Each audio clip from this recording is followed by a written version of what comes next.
Siapa sih sebenarnya yang paling berpengaruh terhadap keputusan Presiden Indonesia? Kadang bukan cuma partai, bukan juga menteri, tapi orang-orang terdekatnya, mulai dari Presiden Soekarno sampai Presiden Prabowo Subianto.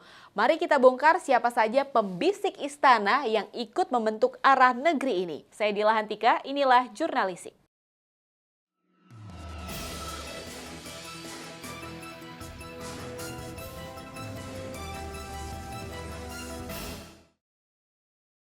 Presiden Soekarno adalah orator ulung, seorang pemimpin revolusi. Tapi di balik gaya pidatonya yang berapi-api ada tokoh kunci. Begitu pula dengan Presiden Soeharto. Setelah Presiden Soeharto ini lengser, B.J. Habibie ini memimpin bangsa di tengah krisis dan ketidakpastian.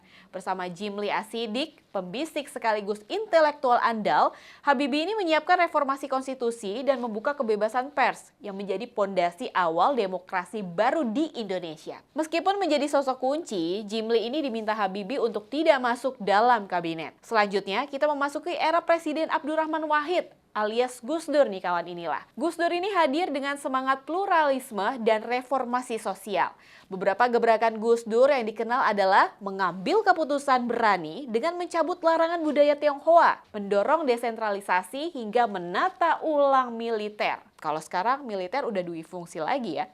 Meskipun penuh tantangan dan kontroversi, Gus Dur ini meninggalkan warisan demokrasi yang kuat. Salah satu orang terdekatnya adalah Alwi Shihab, yang berperan sebagai Menteri Luar Negeri dan penasehat politik yang penting. Selanjutnya ada Presiden Megawati Soekarno Putri yang menyempurnakan demokrasi lewat amandemen Undang-Undang Dasar yang membatasi masa jabatan presiden dan menetapkan pemilu langsung. Di baliknya, ini ada pembisik seperti Taufik Kemas yang tidak asing merupakan sang suami yang membantu membangun koalisi dan mengatasi konflik politik. Megawati juga dikenal karena mendirikan Komisi Pemberantasan Korupsi dan menghadapi tantangan separatisme. Jadi KPK awal mulanya dibentuknya sama Bu Mega ya. Taufik Kemas ini adalah motor politik yang tak terpisahkan dari kesejarahan kepresidenan Megawati Soekarno Putri. Lanjut di era Presiden Susilo Bambang Yudhoyono atau SBY didampingi oleh orang-orang terdekat seperti Andi Malarangeng hingga Sudi Silalahi yang menjadi pembisik kunci. Presiden SBY ini memperkuat sistem demokrasi dan menangani tantangan politik dengan strategi yang tepat, walaupun diuji dengan banyak krisis dan juga insiden. Selanjutnya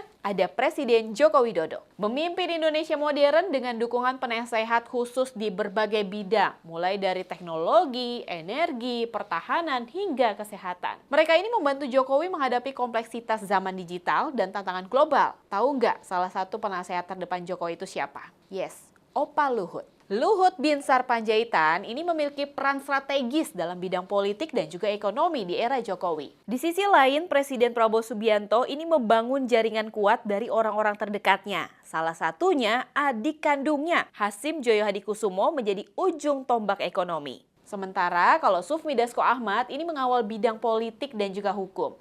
Lalu ada juga Syafri Samsudin yang merupakan mantan ajudan Soeharto yang dipercaya saat ini untuk mengurus pertahanan Indonesia. Di era Prabowo, sejumlah perwira tinggi TNI ini mengisi posisi strategis, mulai dari Menteri Pertahanan hingga Sekretaris Kabinet. Jadi, meski presiden punya jabatan tertinggi, tapi suara dari ruang tamu, meja makan, bahkan bisikan orang terdekat dalam lingkaran presiden itu bisa lebih kuat dari sidang kabinet. Dan sejarah juga udah buktikan nih, kadang keputusan besar negara bisa lahir dari bisikan paling pribadi. Mau tahu informasi lengkapnya soal pembisik istana hanya di Insider, premium magazine dari inilah.com. Saya Dila Hantika, jangan lupa untuk subscribe, like, komen, dan share channel YouTube inilah.com. Dan sampai jumpa di Jurnalisik selanjutnya. Wassalamualaikum warahmatullahi wabarakatuh.